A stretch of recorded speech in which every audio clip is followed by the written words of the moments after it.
The home of the famous hot dog. You get a hot dog, a cheeseburger, a chip, and a drink for $3. Come out and enjoy the show. Have fun with everybody, and we'll see you around. Come on. We got a good junior running back, Andy Scott, as we call him. He's doing a fine job for us. He transferred back in. He'd been in Washington D.C. last year, playing football up there. His family moved back, and he went to North 2 years ago. He's doing fine for us. Blake Mobley, another senior we have, he rotates in and runs the ball as well. We can run the football, but we're getting some opportunities. But my receivers, I got one that's 6'4", one that's 6'3". My tight end's 6'2". So I've got some size out there, and I can throw it up a little bit and get up there and do some things. But if I had it my way, we'd run the crap out of the ball. But we have opportunities where we can throw the ball, and they're going. If I get a situation where I can throw it, I'm going to throw it. And Andy's proven to me that he can throw the football to our receivers and to our backs, and so I'm going to take advantage of what I'm getting. You have one thing to say that you hope to see, I guess, improve or build on throughout the rest of the year. What would that be? I would say cut out the mistakes. We're making early mistakes, and that's I guess that's true with every team. They go through, I guess, the hardships of learning as far as how to play as a team together and sort of get each other's back and so forth, so on. Because I feel sometimes we sort of venture off onto our own. We want to do our own thing a little bit instead of the team thing is. And I don't want to do that. I don't understand that, being a football family means you're a family through thick and thin, wins and losses. And we're starting to come around to that, and they believe in what we're doing, and we just need to follow through and cut out the early mistakes we got and quit giving people opportunities to take advantage of us, and just go ahead and let's nail the coffin shut. We got to talk it down and see what we can do, and just attack and keep attacking. And we were very well conditioned. Don't watch one of our games in the fourth quarter. You won't see anybody with their hands on their thigh pads. Because we run forever. And we got an offensive line coach, Zach Bevilacqua, who loves conditioning, and they hate him for it.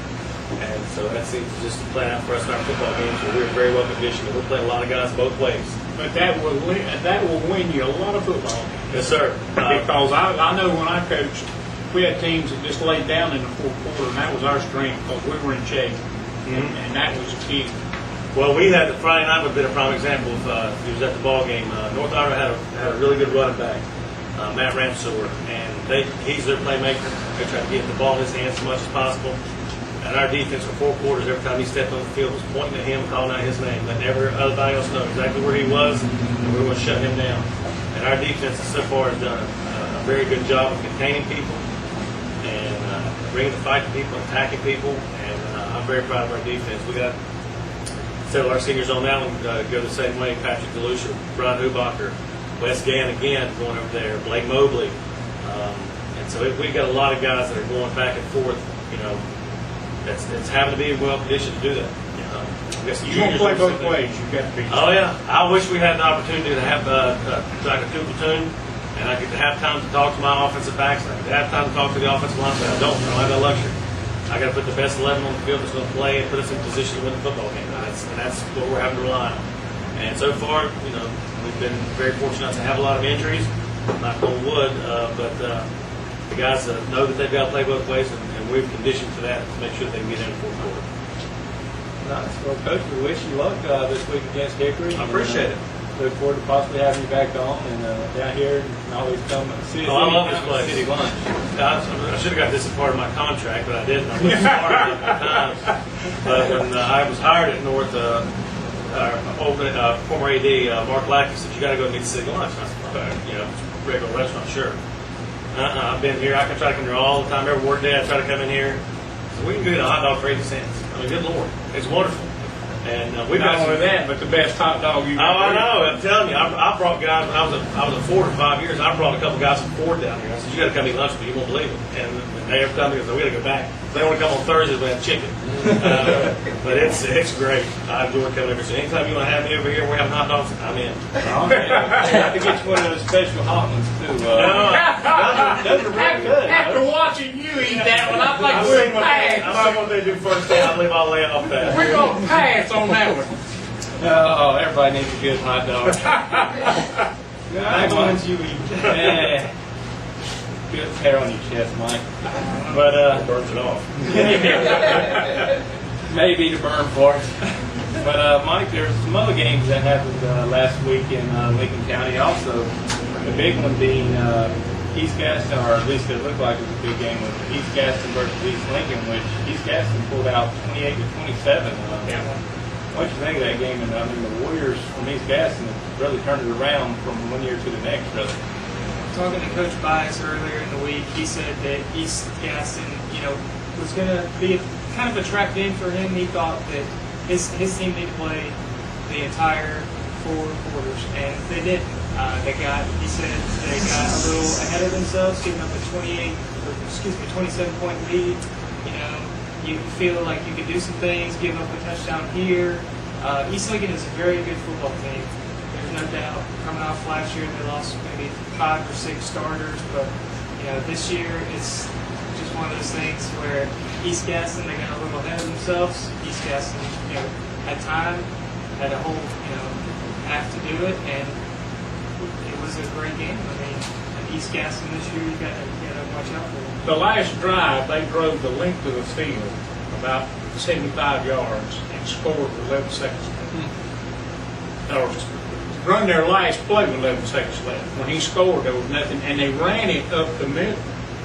And he scored going up the middle. They say he carried 3 people with him in the end zone, but he scored with no time left on the clock.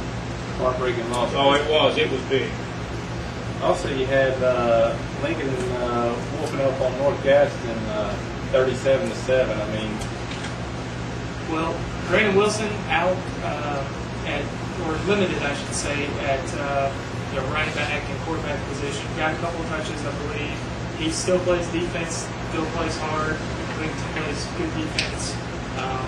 Their wing T new offense is very potent. They hold on to the ball, kind of grind out some drives, and they have multiple weapons at the running back position.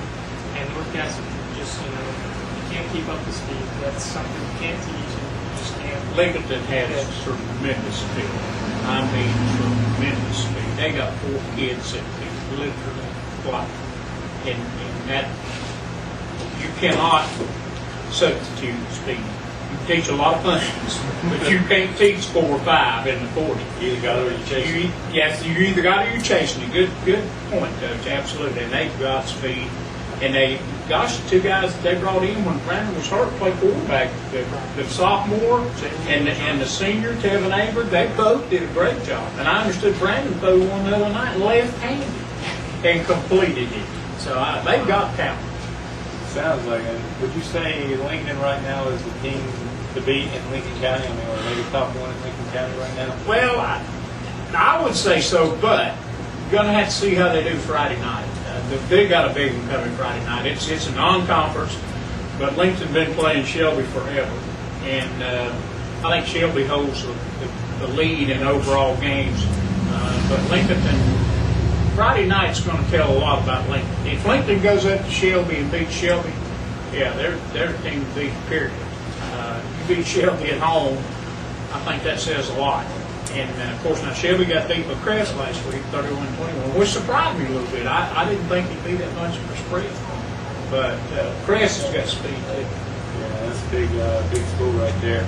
Also, West Lincoln just looks like they just totally throttled Thomas Jefferson, 62-0. They're a small private academy. Really? And, yeah, over in that other side of Shelby, they really outclassed by playing public school. It's first-year program, I believe. Second year. Second year. First year playing varsity football. That's it. Second year program, first year playing varsity football, and they're really outclassed. I mean, and it's not to tell you anything, they're just outclassed. They just don't have the talent and don't have the numbers. And they're very limited. But West Lincoln, Coach Latham has brought that crowd around. They are doing extremely.